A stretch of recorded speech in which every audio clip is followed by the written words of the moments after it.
away. That's what these teams need to survive. 2 more days of games. That is today and tomorrow. For those of you wondering. A little bit of a, again, another finger ban coming down, by the way.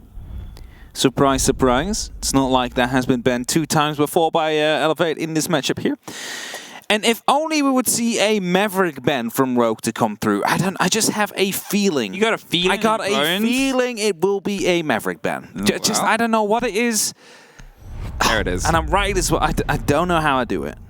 Do you think we're going to see a Valk ban? Do you think we're going to see a... So let me check. Yeah.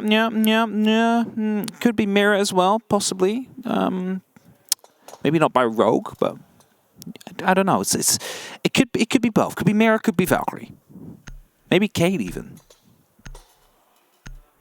The world waits with Echo. All right. Echo. We're all wrong there.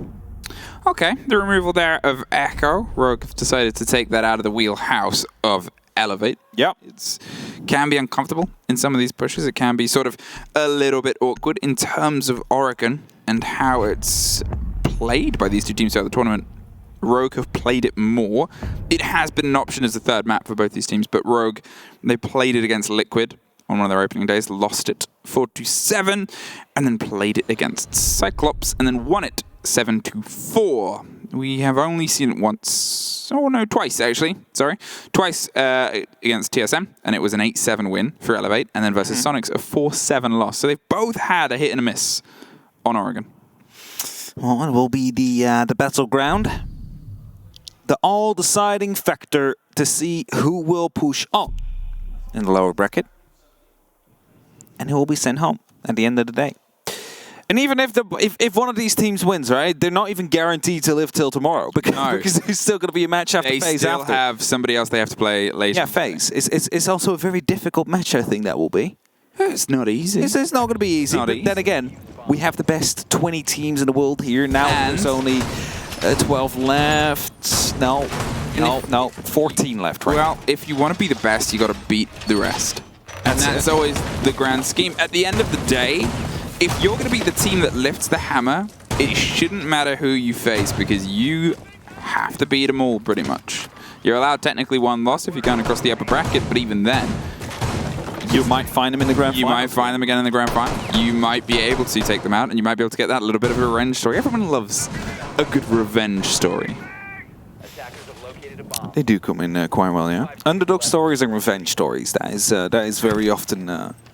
The argument here about this game is both these teams could be defined as underdogs because although Elevate haven't really had the biggest international presence, and obviously the region APAC for a while had a name as being a bit of an underdog region, at the same time, Rogue has never shined too bright. They only just sort of scraped their way through here after having these sort of super team potential ups and then almost relegated downs.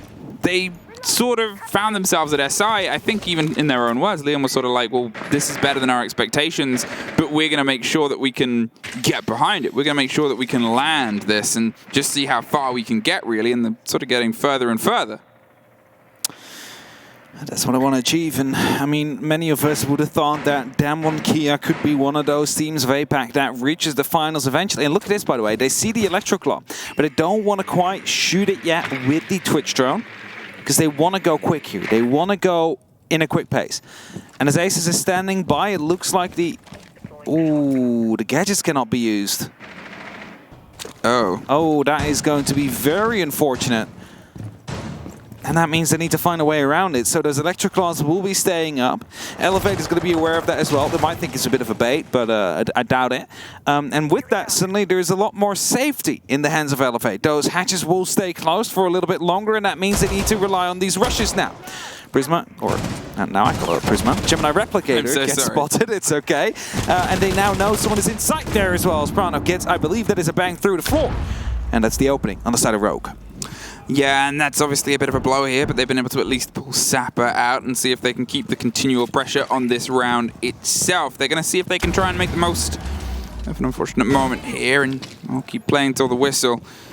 Now, as they try and go for this collapse round, they're going for the swing onto the laundry side, and ooh, that was a close Tracer shot that just whizzed by the face there of Aces, but Dropping that camera out, he's able to keep himself standing, reconvene, restructure, and reapproach the potential of this close down onto the laundry side. Prano droning ahead on Leon. They have themselves E-Box hatch open. They've actually picked themselves up and pulled most of their players over to the tower side instead. They think they're a little bit more confident with the take here, and it's going to start with a grenade and that bout of pressure.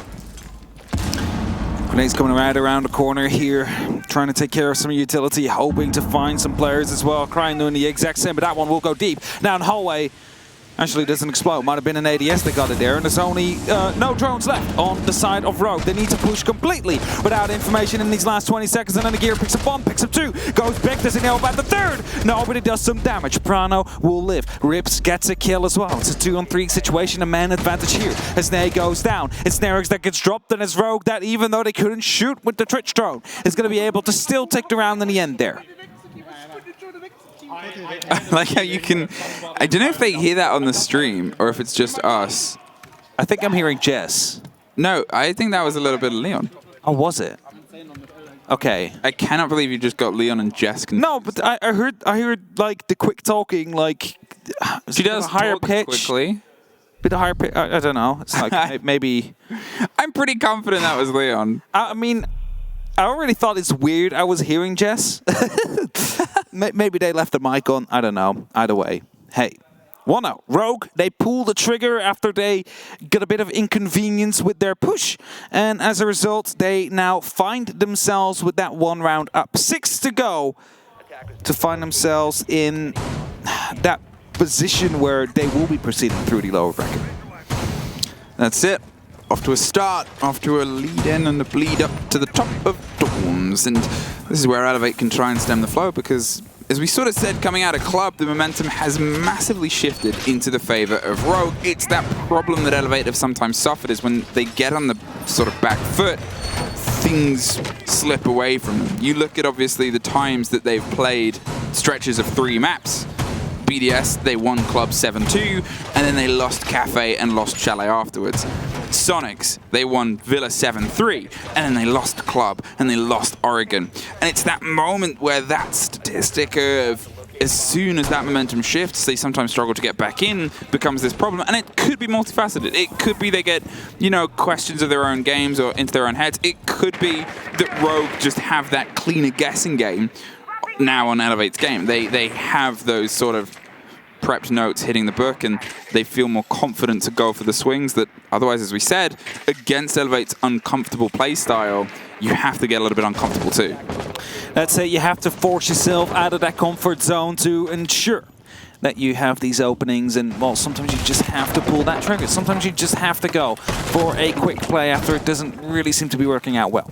Opening will be made here quickly. EMPs will be used to start opening up with the X-Kairos. However, Nagiri is placing down another one. That will actually get all X-Kairos. That is going to be 12 off the board. Just 6 more left in the pockets of Rips, and he is the only hard breach as well on the board of Rogue. So they're not going to be able to completely get that opened up. I believe, again, they will be... No, Nagiri's not going for it this time around, so they'll have a bit of an opening, but it's just going to be a line of sight. They're not really going to be able to rotate through that unless they go prone. A lot of the sound, a lot of the cover there, and they're going to make sure that that gets popped open. As I said, that severely limits what they wanted to achieve there, because you're out of X-Kairos. If you want to try and do something on Attic, no bueno, not anymore.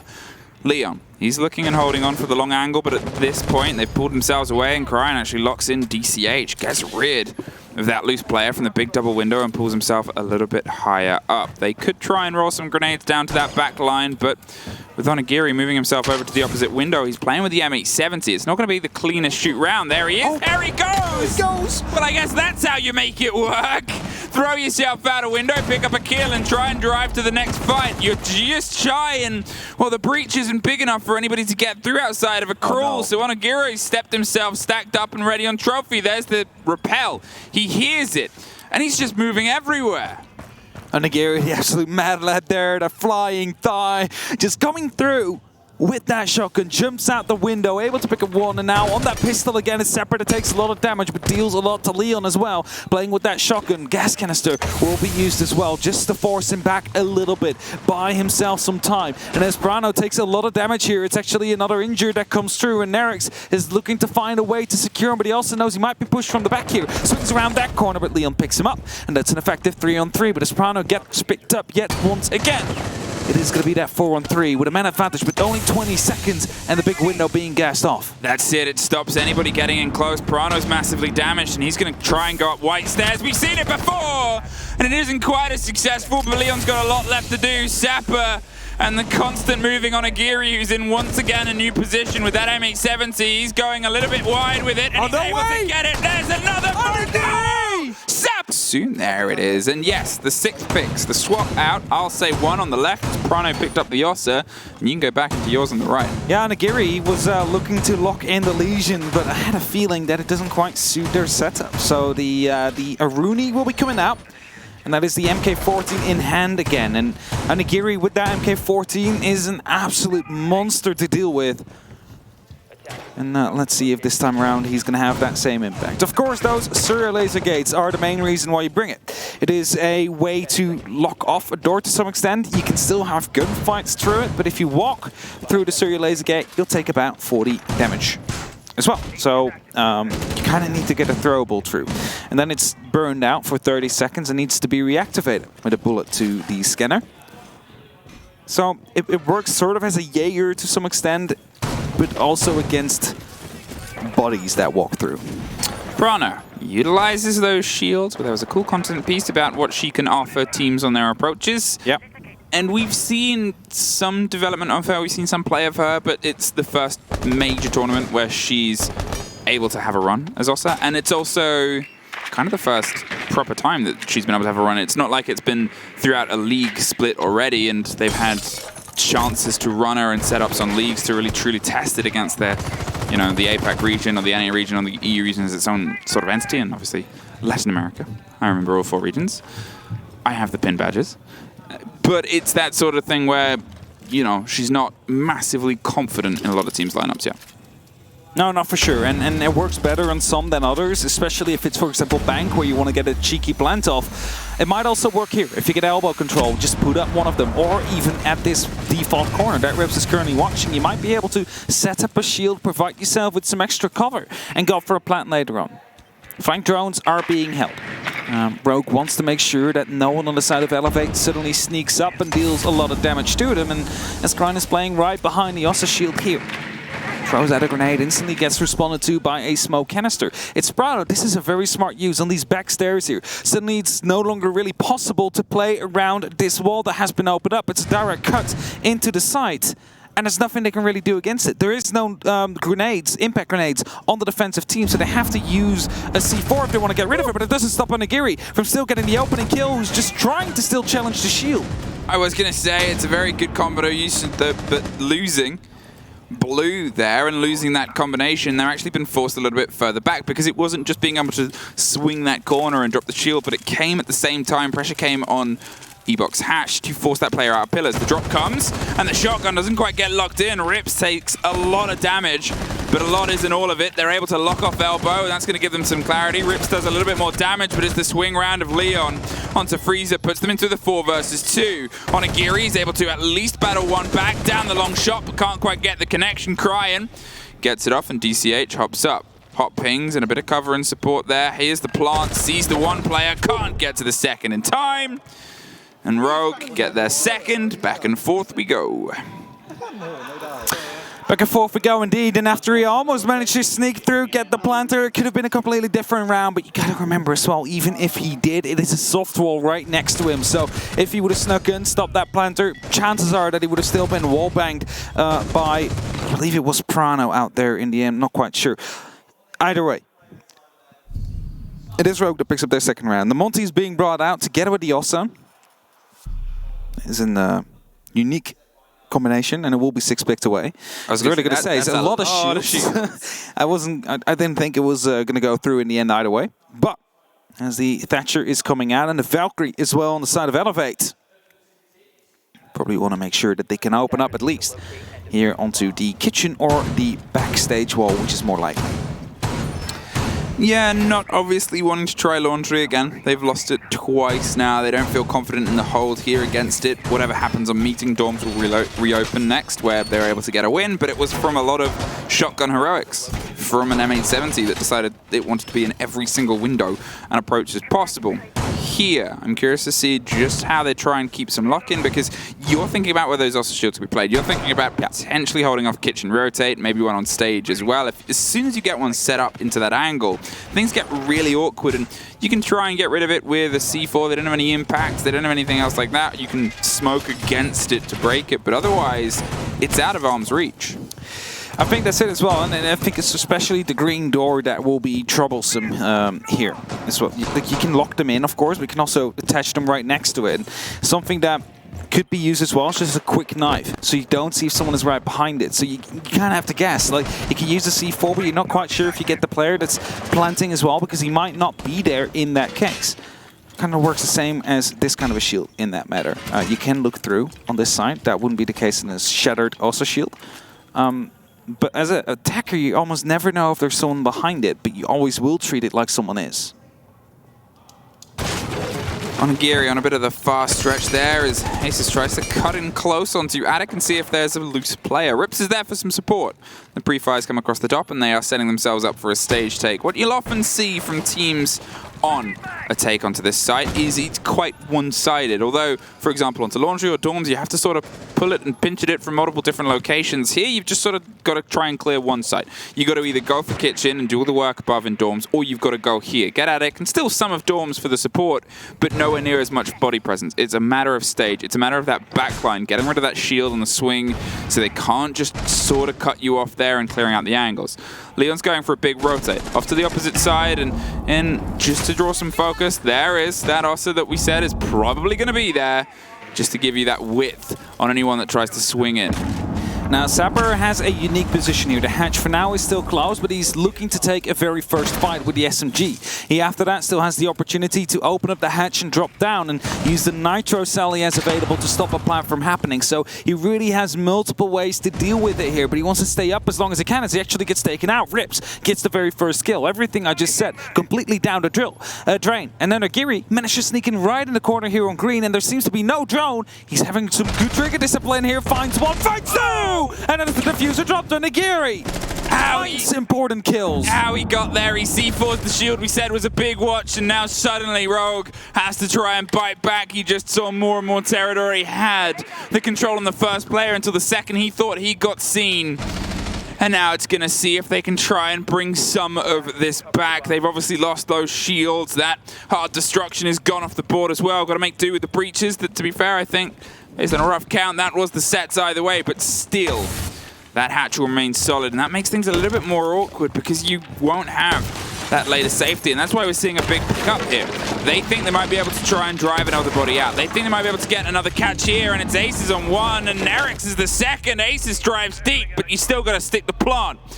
Nay is all that stands now between them. There's a body coming down White stairs. They might get the first confrontation. Waits for the hatch, waits for the pull, but Leon from White has the kill. 3-1. I was going to say, the diffuser just dropped him, but it's a kneecap that showed itself. And as Rogue that eventually will be able to still win the round with a late rotate around towards the kitchen. Of course, they lost a lot of manpower by Onigiri. That was so sneaky. And some good trigger discipline at first, waiting for the Hibana to be far in, hoped that the second would follow, but also knew I'm absolutely going to be screwed up if I stay in this corner and the Hibana checks me, because then they know. Now at least I have the advantage and the element of surprise. And as that came through, it's Rogue now on 3-1, even though it was Onigiri that picked up 2 important kills. If it wasn't for Sapper, if Sapper would have stayed alive there, wasn't picked up by Rips, it would have been a completely different round. The entire meeting would still be under control and, you know, wouldn't have fallen as quickly into the hands of Rogue, who were still out there. Round 5 to start, and we are headed towards the dogs. Back to the top floor we go after the meeting didn't really work out. You know, it has been unlocked after the laundry also didn't work out for the side of Elevate, so back to the side that they managed to win at least once is their strategy. That's it. I mean, and it's the only thing they really can cling to at this moment in time. They could try and angle for a 3-3 at best and even half at best, but here, I mean, that sort of mid-round rotate, that play from Rogue there to then pick up the double from Aces, that was what they was missing entirely on the first map, and since then, they have stepped back in on Geary, the only player off of a single kill so far, like a snake with all the ones that make the line and the body up to the head. But they just keep cutting off that head, and at that point, it really just writhes and finds itself bled out underneath that multifaceted push from Rogue, who have been able to have a little bit more across the board. There is 4 fingers and a thumb to a hand. I was going to say 4 fingers. Oh, and a thumb. All right, okay. We're all the way through. Full hand. As Rogue needs to push through. It is important for them that they, you know, they want to proceed through these lower brackets, just like Elevate, but to some extent there seems to be more expectation on Rogue performing well. Then there would be an Elevate. There he goes, and Agiri yet once again with a double kill. The double opening, he does it yet once more. And now you said it is the 9 with the lots of ones. He just turned his own kill count into double ones as well. But the way that Onigiri is allowed to keep getting away with these kind of plays is just absolutely insane. It's entirely that moment is he's just striking and getting these bites of these double kills, and that's that problem factor. They need to see if they can shut him out, and Rogue, I mean, they don't have that hefty reliance on a single player so far in this game. The other players have been able to pop off, but at the minute they haven't connected the way Onigiri obviously has, but at the same time, the ability to escape that, not quite get caught as the pickup there, 2 quick kills, it's just this consistent, how do we stop him? How do we catch him? He's so unbelievably confident going for those swings, and he's still a problem inside the site itself. Some more destruction gets done. They've obviously lost the Thatcher, but they're still able to get this locked in. A slow creep up the top. Leon's concerned about a swing that might come through, and well, he's going to open up the rotation angle underneath just in case.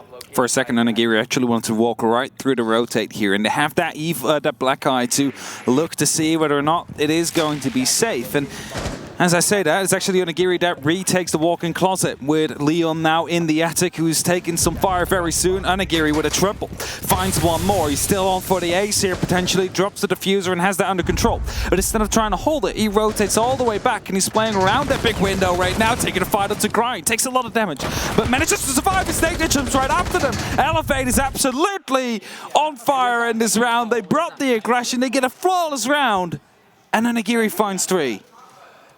Was he involved in the jump out as well? Because that could have been an ace. I know Nate was there, obviously. He jumped out right after. Yeah, so he almost got an ace there. He almost had the security. He did pick up a 4K because the kill onto that last player, if you missed it in the top right, was a goo mine. Oh. Okay, I'm going to pick up 4K then. I've written down 3K, but... Okay, there we go. Yeah, easy fix. The advantage of... Yeah. Of the eraser. And I think that's just this sort of drive style. It's still that worry for me because one player does not a team make.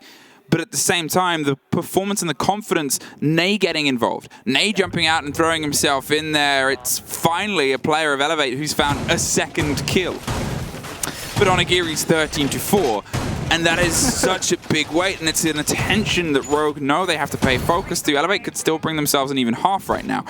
And then if they're still getting this momentum and heading over to their attacks, and they have Onigiri having a game like this, it might turn into a problem when he can be a directed bout of aggression rather than just a consistent frustration on a defense.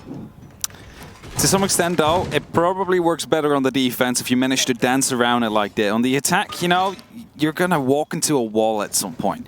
Unless you play a hard breach and you just open it up. But yeah, I don't know. I think that what Onigiri is currently doing, it is very good for Elevate. It's very good for their current mood in the team as well, because otherwise it would have probably been a 5-0 right now for the side of Rogue. I mean, there's only 5 kills divided over the rest of the Elevate team, and as it seems like Rogue is going down quite quickly here. So Onigiri, the first one to find a fight, takes a lot of damage, but doesn't deal any. And that means he will be forced to fall back as he tosses some more goo mines down on his way out.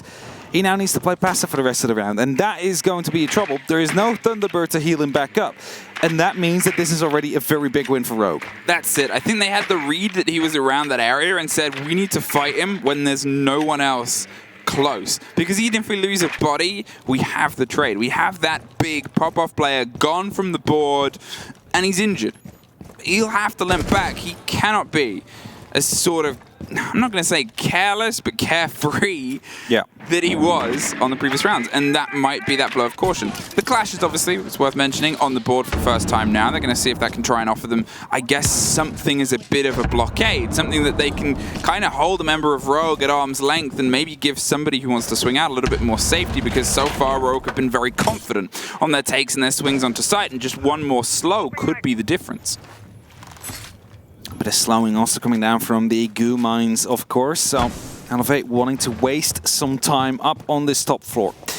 It's inevitable that everything will be opened up, and his Banshee's also a device for slowing people down. Gets destroyed together with the goo mine.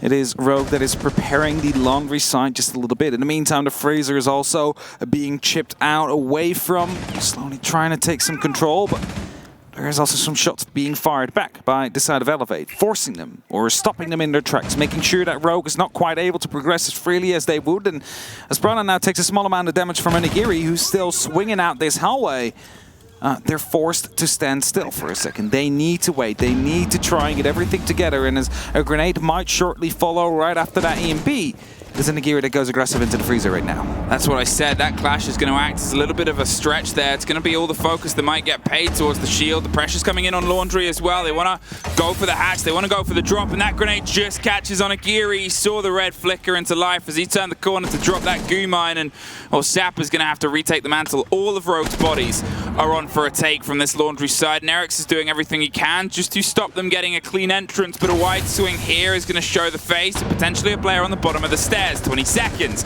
and a smoked out Laundry means that Cryon just takes the fight through it. Now they got to see if they can do the drive as well. Suddenly they're popping off on the end of the Freezer as well. Prano might be able to stick the first plant we've seen in this entire showdown. Aces gets one more on the door. It's DCH, and that is it on the third map. On the 6th round, in and amongst it, we see our first plant, and we look like we're about to see, there it is. And more drive, only 1 kill for them on that last round. It was in the pockets of DCH. Yep. They can attack, they can bring a fight onto Oregon, but as I said, the biggest problem Elevate have is sometimes when their game has been guessed and got, they haven't quite been able to fight that fight all the way to the end. They haven't quite been able to bring themselves all the way into that final little journey. Your chair is very My chair squeaky. is very squeaky. I know. I'm sorry for it, but That's why I never sit down. just lean on it. I do. But even if I lean, it starts squeaking. Well, that's tough. It is rough stuff. I'll try and sit very still for the short moment I'll sit. Oh, I doubt that will happen.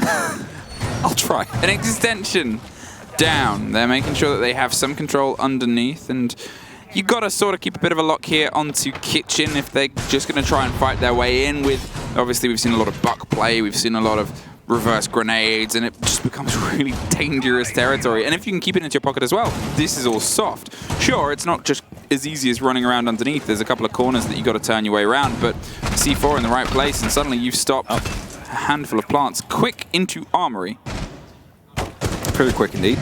Nay playing around there, taking out the cam with some Just jiggle peek a cam. some rough jiggle peaks indeed, but managed to find it. Of course, doesn't want to extend himself too long before someone seems to be in game and finds him as a result. But as he's in here, nobody would actually expect them to have the need for the Thatcher next to Sapper, the Heartbreacher, so they can open up on the wall. Might be a bit dangerous now. Check, I'm not quite sure. Did they have breaching charges? They might have some. It should be in the hands of the Thatcher as well, so maybe Nate's just creating some extra rotations around to get himself in the bedroom quickly. Now Sapper's going to see if he can crack open. Walk in and, well, hard destruction was something they massively struggled with on the previous map. You can hear the explosions are coming through. That impact gets below a lot of that. Now they've only got 6 left, and that is not going to be a clean route through. They're still concerned with how precious it's going to be. There's a bit more of a sight line, but this is at best going to be a pretty thin crouch hole that they can get themselves in. They're not going to see if they can get all the way through, and there it is. That little extra pop and that little extra direction. Prano has found himself into the classroom, though. No, oh, no, actually, below. even a floor below. But he's going to sneak up these stairs just very silently, though. He's looking to make his way up to the armory stairs as there's 3 members of Elevate currently around that area. And as the drone of Anagiri is being brought up as well, there's currently no active flank drone holding off Prano and the potential flank he wants to make. It is the first gunfight that takes place at the walk-in closet. Sapper takes a small amount of damage. C4s are being used as well, but it's the first kill in the hands of Nate as Leon goes down. Now Rips, he's suffering here from the pressure on Attic, just going to long arm that canister, is able to get it down, and you can see it put a bit of pressure back onto DCH. They've tried to rush in.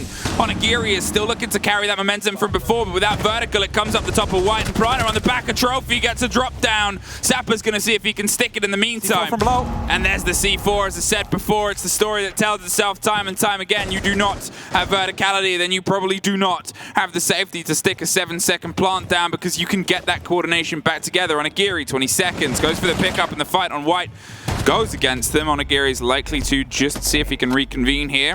Gets into the dorm side, gets into the chance at this plant on Kids, and it should, so well, I was going to say it should stick. He pops off, just has to sit and wait, just has to see if he can get there in time. The pistol, the swing! Onigiri, no way do you do this! How he was able to get that, I do not know, but that is the question that is posed so many times against Elevate. How do they do these things?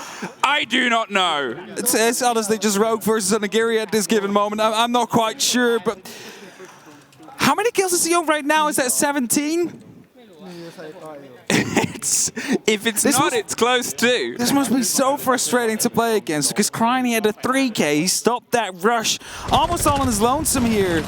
And then Onigiri just runs in, picks up the double kill, 16 kills he's on right now. An absolute mad lad. I don't know what the... I mean, he's not going to go for the best of 3 record. That is not going to be happening, because he didn't have the best first 2 maps. If every map had been with this consistency, then he would have had it. Possibly. But he's definitely given it a go for a 1 map record, maybe. I don't know. I don't know what that said anymore. But it's still this thing is we're on round 8 now, and he has doubled all the rest of his team's kills put together. Not just all of his team's kills put together. He has doubled that. I think even, 4, 7, yeah, exactly. It's absolutely insane. 2 kills per round as well, or even more than that, because round 7 just passed. We're on to round 8 right now. And Rogue, they do everything so well. They just don't shut down Onigiri. Onigiri is allowed to continue to roam the lands of Oregon, rent-free in their heads, you can almost say, because he keeps on clutching out these rounds. I didn't even write it. I was about to write down for Rogue that they won the round, and then Onigiri was the last one alive. You cannot count him out.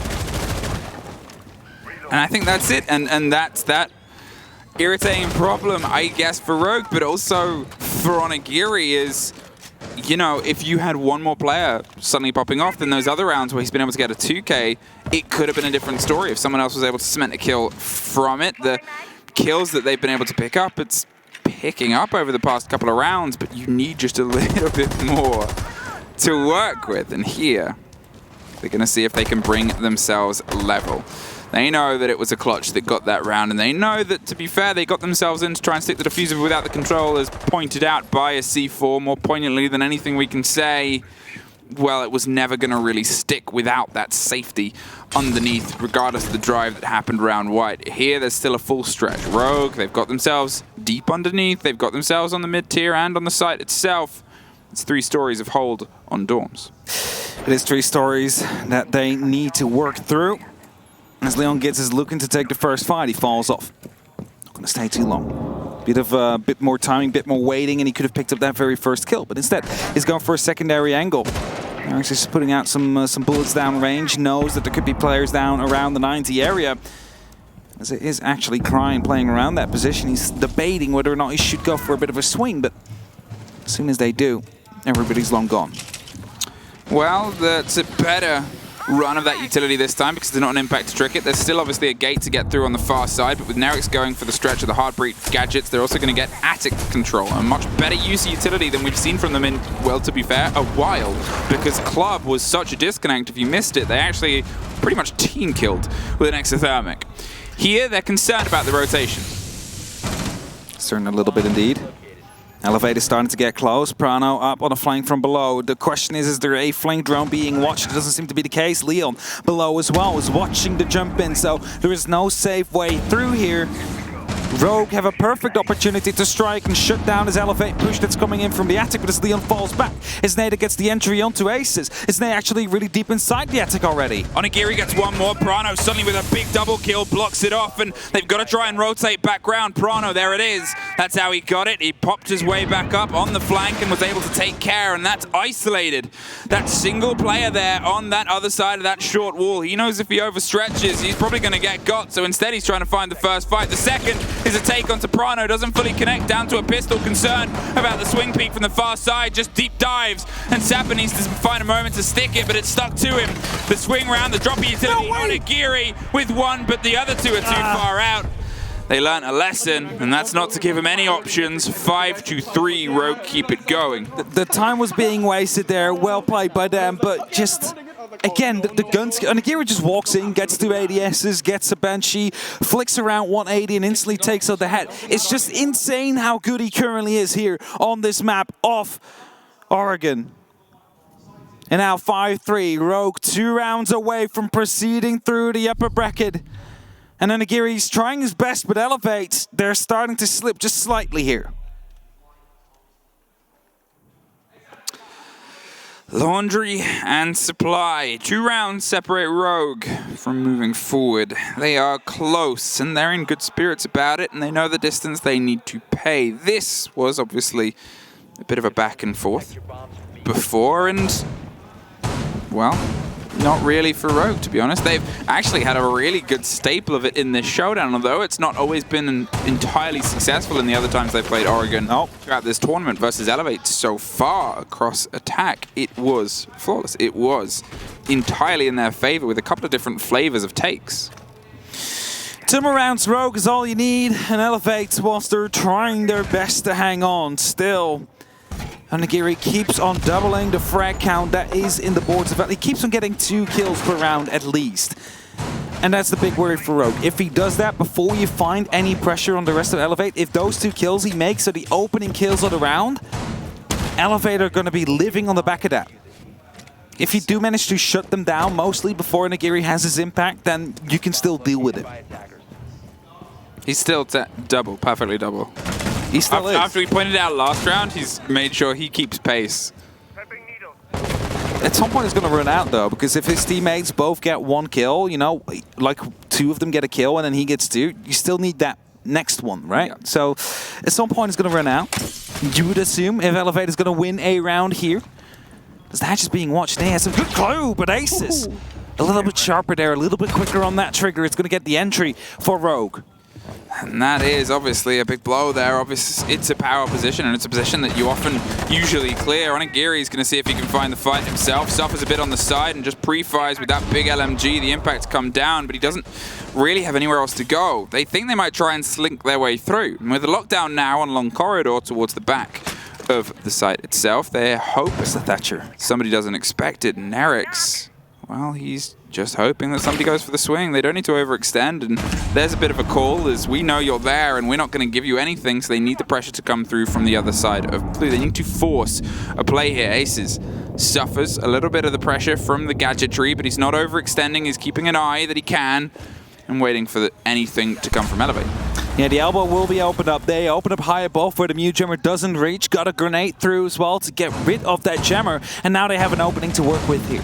There is Brano that is close to the rotation. On his left, we have one inside the freezer who is Rips. So there is no true way in. 80 seconds and they're a man down. So they just need to force themselves through. The Gemini Replicator will get a little bit of information here and potentially will just have to try and force themselves through here with one holding the freezer and the other watching Prano on the rotate. Because smoke canisters are coming out. A plant is not going to be an option. Onigiri's been able to crouch his way past there as Nerix suffers quite a lot in a firefight, but wins out, gets control of E-Box Hatch, and it's a very important moment because with a minute left, they've got to start trying to formulate a push. Canisters are popping, and Onigiri's going to have to pull that out of his leg. Sapper's still waiting.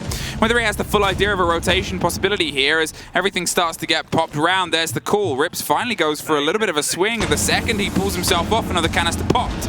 And another bit of a slow there as they drive themselves through elbow. It's a bit of a firing line with DCH as that end, but is the only end that can be at the end of the sentence here.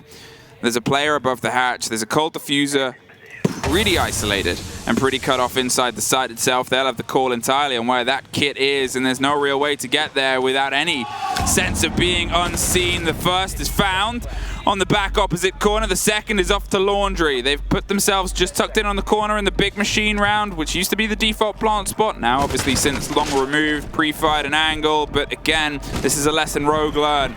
Do not give Elevate anything. It's better indeed that you do not give them these 1v1s, and Rogue now a single point away, a single round away from proceeding.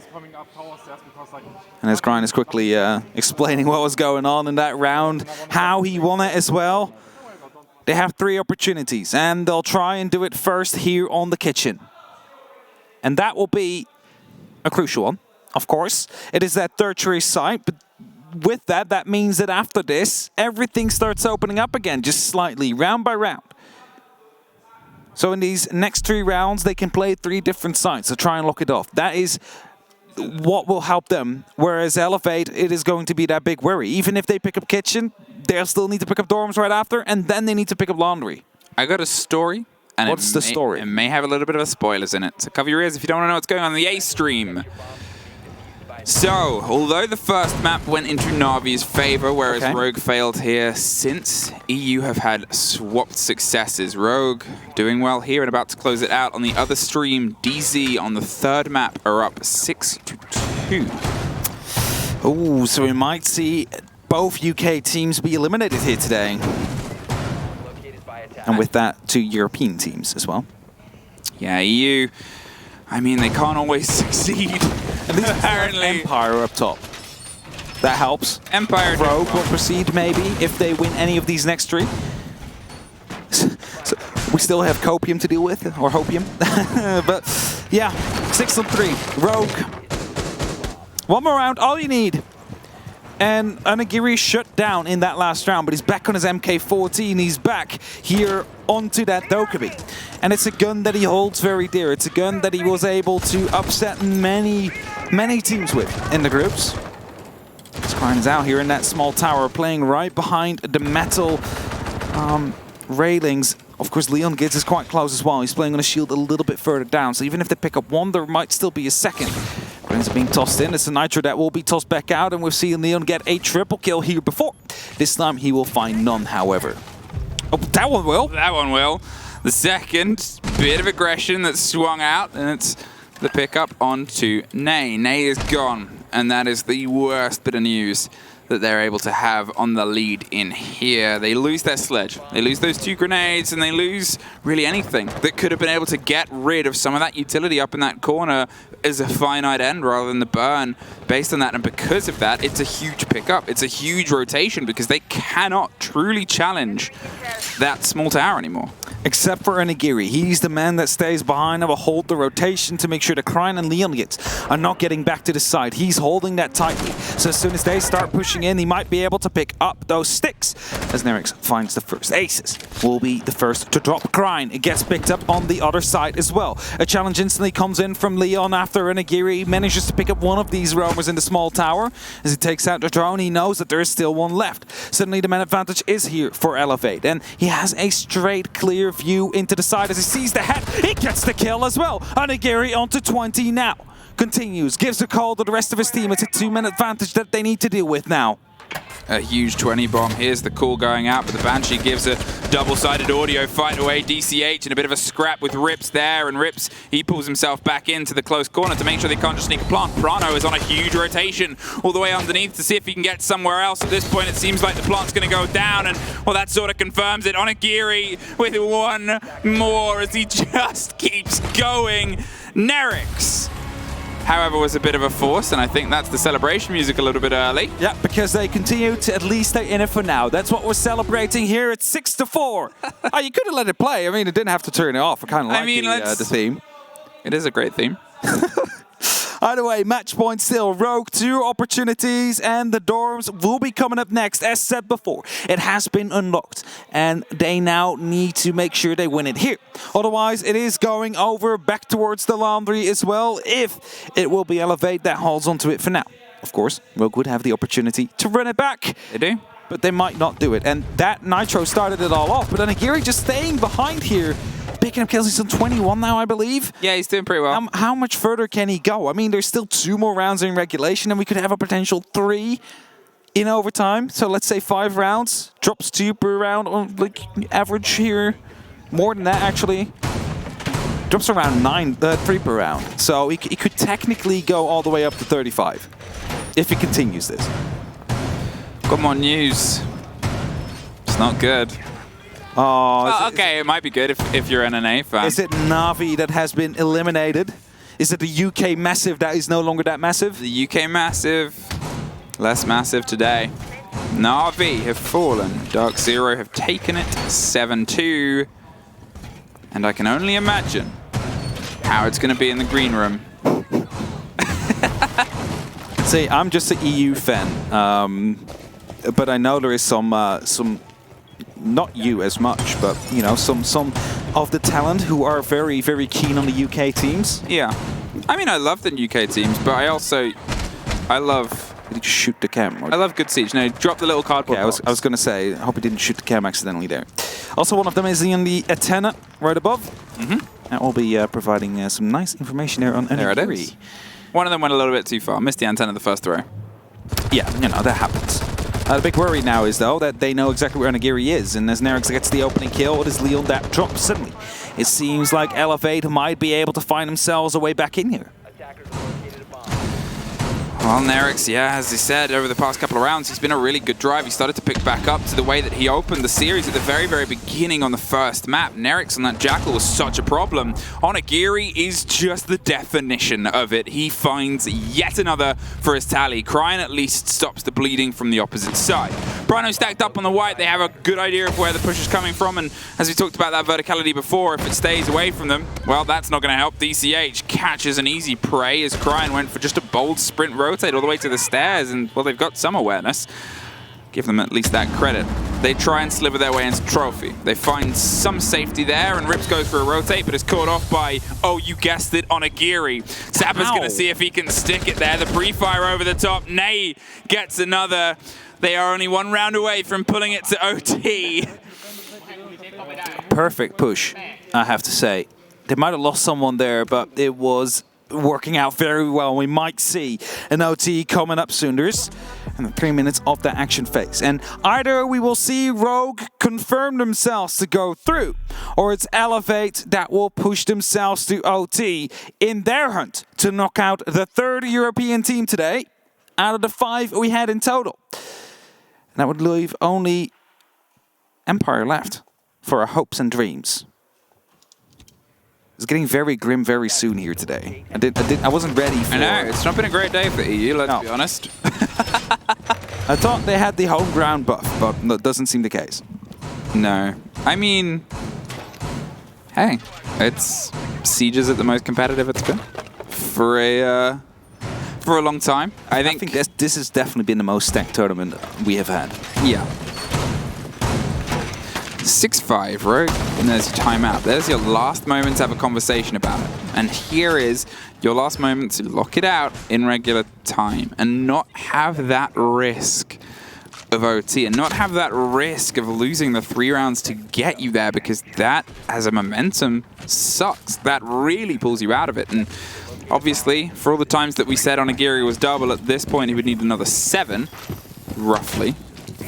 Even more than that, completely possible if you look at how he's going. Yeah. Not in this round, but if they still, manage to win this. That's a good sign for Elevate. Over the past couple of rounds, Nerix has been able to get about 3 or 4 of his 5 total kills. We're seeing Zappa getting in and, you know, trying to get that connection with the objective and the diffuser, which hadn't happened over the first 2.5 maps. Yeah, for sure. The rest of Elevate is starting to live up, and as Onigiri still leads the charge quite comfortably. just said it, everybody's waking up, and as Rogue is unable to close out these last two match points they have, this is their last opportunity to do so.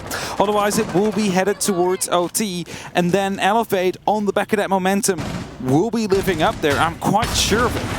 As the last mirror window will be deployed now by Leon. We have one inside the small cubby, but it instantly gets zapped away. And that certainly makes this a lot more of a difficult position to play with. And Leon a bit confused. Where did that Twitch drone come from? And more importantly, where did it go before it gets more utility?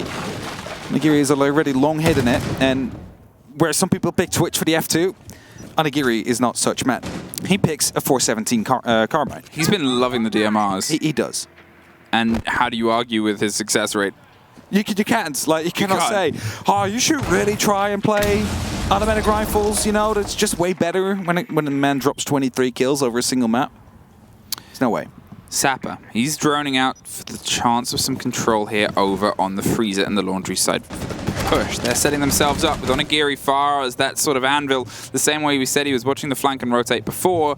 Rogue has had that punished over the past couple of rounds. They've gone for those rotates, they've gone for those movements, but as I said, Elevate have stopped sort of falling for those plays and those gambits. They've made sure that their intel game, or at least their structure, is one that is facilitating that idea of flooded drones. And Leon stacked in a close corner here as the pops start to come through. It's the grenade that gets ripped. DCH opens it up. A second grenade tries to pop its way. Another stun. And they all want to try and lean in. They're hoping Leon goes for it, but it's Cryan that pops up over the top. And Aces gets dropped by Onigiri. Cryan gets himself a double stacked up, but Onigiri with yet one more. 25-6, and it's a 3-1. Prano is all that can secure this, but we are going to OT. EU, it's not over yet.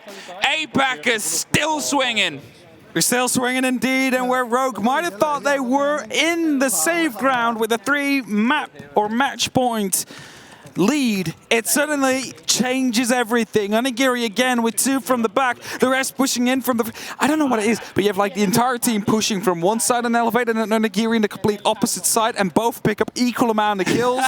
It is like Onigiri is a team in his own, and now the rest of Elevate starting to live up as well, completely picking apart Rogue and everything they do, and they stay on the defense for now, and that is going to be quite a big disadvantage for this game. Developers. If you Nerf Onigiri. No, if you ever need to make a highlight reel of DMRs, yes. Here's 12 rounds of footage. What do you mean you're not in a good spot? Just watch this play. Okay, 6-6, and Rogue are staying on the defense, and they're staying on Laundry, which, you know, the first time they took it as their sort of defense pointed out that it had been an 100% success, and that one was, and that was the first failure that they've had down on that basement. That was the first struggle they've had, so they think that they can rectify the problems. They trust that they can, because if they can't, then suddenly they're in a bit of a decisive moment. But to be fair, it's been 4-2 either side for attack, as it has been statistically attacker favored. The big difference there is... I got some news. The current 1-map kill record is held by Palu during OGA pits. 27 kills. Oh, 3 rounds left to break it. That's spicy, Onigiri. That's so spicy. The thing is, Cryan is also having a massive game. He's gone 16-6 for Rogue. Yeah. He is keeping them in a couple of these rounds and driving the force. But Onigiri is almost clear of that by 10. Prana opens it up. Nerix has taken off the board, and that's a really big take because Nerix over the past couple of rounds has been a bit of a force. That Jackal was causing the problems it was on Cafe Dostoevsky at the beginning of this showdown. Onigiri peppering a couple of pop shots, seeing if he can get a swing here, and Aces is going to be that door to try and keep not only Onigiri out, but Rogue in. Yeah, for sure. And where we at the first house set, oh, and Onigiri is keeping them in the game. It's Cryan that does that for Rogue, as DCH in the meantime trying to sneak down. He's at the bottom of these stairs. He's afraid that he might have been spotted after some, well, blind fire came through. Of course, not the case. And he's looking right into the freezer, seeing if he can spot someone, find someone on top of that hatch, and that might actually prompt a push to come in from the opposite side. On the side of Elevate is Leon and Aces both on top of the hatch. That's the difference this time. 2 players, and DCH is able to find one inside the side. site. Rips gets blown, and there's a big rotate coming around on the opposite side. Onigiri was ready to catch in a second, but didn't see Leon slip past and rebuild that barricade. Now with that single player still around that position of power above E-Box, which is where they were able to build their success before, DCH is going to see if he can just cut his way across right down the front, but it's a wide swing from Freezer that reveals one for DCH. It's going to be down the corridor in a second. The pings are there, but he keeps moving. He's been able to find himself inside the site, and it's going to go a little bit wider onto the Smoker Prano here, who might not know just how close DCH is. The stuns come through, and it's a pop right down onto the head. DCH with a triple kill for being a name that was so consistently screamed throughout groups and a bit quiet today. Onigiri on the backside, picked up by Nay. It's the final rogue player down inside Laundry. Prano has 4 of them all around to see if he can pull off something monumental. But as the plant gets stopped, it's Nay with one more, and Elevate from the brink of being knocked out are just one step away from staying in the lower bracket. I'm so confused what the setup of Rogue was, right? Okay, they had 2 on the hatch, they had people on the side, but no one was watching those back stairs. DCH just comes down, sneaks himself in, is super quiet, gets shot at through the wall, but instead of panicking, looks around, sees no camera. I'm in the clear. I can continue moving on. That's exactly what he does, and picks up a triple kill in the middle of the site, forcing the rest of the Rogue players to hurry back towards it. Of course, he was being droned in by his teammates there. And Onigiri in a round, not really having an impact for once. It is the rest of Elevate that starts stepping up. And they're now onto map and match point here, about to be knocking Rogue down. And as they're heading towards the dorms to defend, it is the Ying that gets brought out instead of the Osa from Rogue. That might indicate a quick push here. Oh, it's a little bit rough right now for Rogue. 4 rounds in a row that have gone away from them. 3 of those with their chance to lock it out. Lock out this series and lock in their position in the lower bracket. And again, as we said at the very beginning of this game, these were 2 teams who wanted to see how far they could go. And both of them have the capability of going a step further, and that's that sort of knock of the heads, and the clash we're getting across this board is it's been so back and forth, and you got to give credit for both teams to be able to pull themselves into this, but we are either 1 round or 2 away from finding out that team that secures itself in the lower bracket. He did actually pick up a kill. I thought he didn't at that moment in time, but maybe he got the down and someone else finished it. Maybe he wasn't got a down engagement. He wasn't in. Yeah.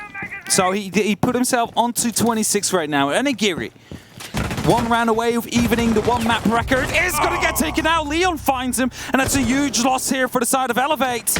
He tried to go aggressive, gets droned out and wall-banged by Leon Gids.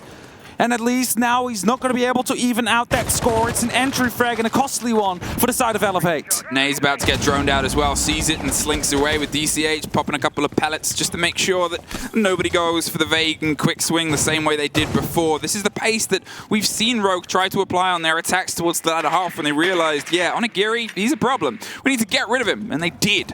This time, that's the difference. Last time they couldn't quite get that full stretch, but they still found success. And they've got to make sure they remember that here. 4-2. And the pressure can start going its way across to Dorms, and if we throw our minds back, Dorms was the only site that Elevate was successfully able to defend against the approach from Rogue. Since then, the rest of the players, well, they had warmed up, apart from now. DCH removed, Rips gets down, caught out by Nay with the spear on the far side. And Leon, he's going to see if he can creep and crouch his way around, potentially see if this hatch is open and if a grenade wants to sail its way on through. Smoke canisters used, grenades to be tossed in as well. Nay finds yet another one. He might be trying to lock it off here now for Elevate after it was Onigiri and DCH who have both been taken out early on. Prano, waiting on the big window here, is looking to make an entry. One of them just pushed through as in terms of the candelas that went in.